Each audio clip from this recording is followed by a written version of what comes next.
Alright, so it's Thursday night, a couple weeks before Thanksgiving, and I had to cut the winterizations a little bit short today. Um, if you see here, this is the fan belt off the Davey, and there's the size of my thumb. There's what's left of the belt. Here's the replacement belt. You can see a lot more meat, so what happened was you can still see there's some of the teeth left on it, but I mean generally this belt is, it's you can see it's not much left. And if we get you in there, you can see all that black markings. We'll get some of that. That's belt. So earlier today I noticed that it was starting to run a little bit hotter. It normally runs right in the middle of the pressure or the temp gauge, and I can't think of what it was running today, but it was just running hot. And I mean, there is rubber. I mean, that's not grease, because it won't. That's just rubber, and so it ran today. I was keeping a close eye on it. I knew this belt was loose. I didn't know how bad it was.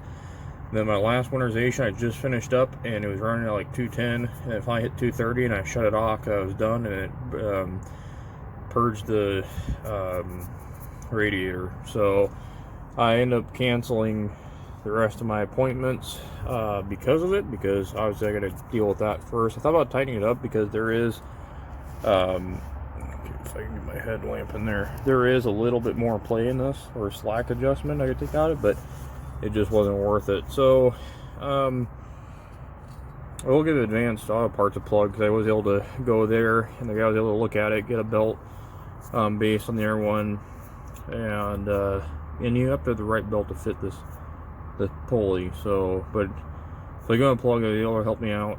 And so now the wife's cooking dinner, and we're gonna get the belt back on here because I gotta get back to winterizations tomorrow. But other than that, I gotta set up the video out, but there's the new starter. It's been working good. The only complaint I'll say is that the switch, which will take you around, you see the Angel sticker on there now. See the switch right here. Started smoking a couple times. I had to short the starter to get this thing to start. So we may end up having to put the keyed switch on there and get rid of that. And then this temp gauge was stuck out at 230. So normally it runs like 185, but it was stuck. But the more it's running, it's actually running better. So I suspect maybe this engine doesn't have a thermostat in it. But other than that, we didn't lose much coolant. Didn't screw anything up so far. So I'm gonna go ahead and get the belt back on there. I don't think that's gonna be a terrible deal, but thought I'd give you guys an update. Alright, so fan belt's on. It was a little bit tricky getting around the fan blades back there, but we did get it on. One thing I don't like, and I don't know if the camera's gonna be able to pick it up, actually you can see it there, kind of U-shaped. So I think that might be the wrong pulley on the alternator. I doubt that's the original alternator, but the pulley's just too, it sits down too far. So what I did was,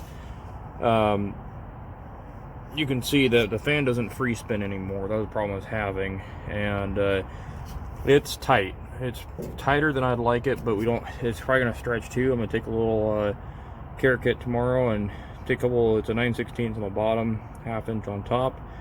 But the other thing I wanted to go over was the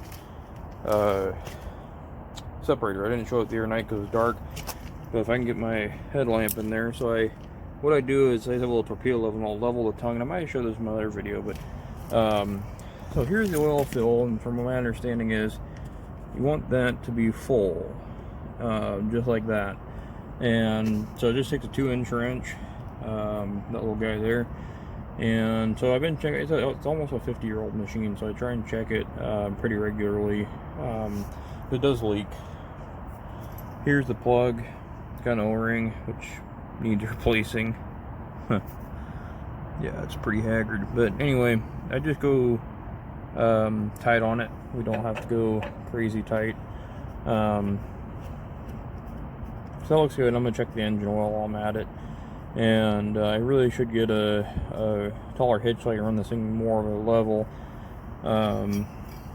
rather than, because usually it runs at a slight down angle, but let's just get this.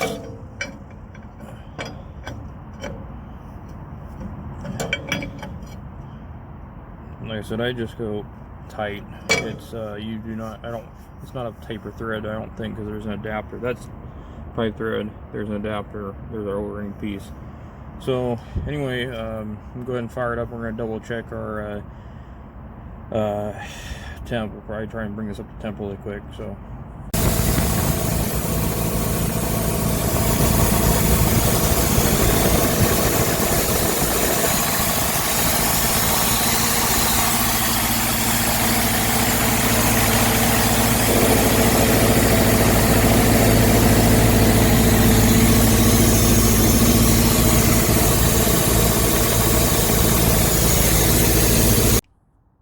alright guys, I think that's going to be a wrap. This is where I was running at earlier, and like I said, it pegged out over like 230. The gauge actually got, so it's actually a Stewart Warner gauge. Anyway, what am I trying to say? I shot some video there, you guys probably saw it. It was sticking steady at 180, and that's where it used to run at. And so obviously, you know, we were slipping the belt, and then eventually the belt ate it. You can see this is my next project here. We got a leak of oil somewhere. But you know, you saw the vitals. We got good oil pressure. I think I put about 30 hours on this compressor. The hour meter actually counts because it was 6.0 something. So I think I put, you know, about 30 hours on it, which isn't bad. The instrument cluster light doesn't work. That doesn't work. I don't know if I've ever shown this, but there's a K&N filter on the compressor end of it. Still don't know what the underloader valve is. I've screwed around with it a little bit. Choke works. The idle control doesn't work. And I also found on the safety control, I have no idea what that does. I also found out the primary reason we toasted our starter was you can actually hit the start switch and crank the engine without the ignition. And so that's why I'm only running one hose I rarely use. And I've got my little container of rags because they have a couple leaks. But other than that, I'm gonna walk around here so we're gonna get dark here for a second. I mean, other than that though, it seems like the belt did good. I'm gonna see if I can set you down in a way that you can see this. Yeah, let's see if I can hold this with one hand. See if I can. Yeah, it's still pretty tight, but you know, like I said, my concern is it fit the alternator, does not fit the crank and water pump, so it'll probably stretch. So that's all I got. So I gotta get inside, need some dinner, and try and wind down. I gotta fight traffic tomorrow, go north, and I got a long day ahead of us. But everything looks good. I taped up my battery terminal again. Can't really see that, but oh, there you go. Just I don't want it grounding out, and this battery's just kind of loose. So we're trying to head off Murphy as much as we can. So that's all I got.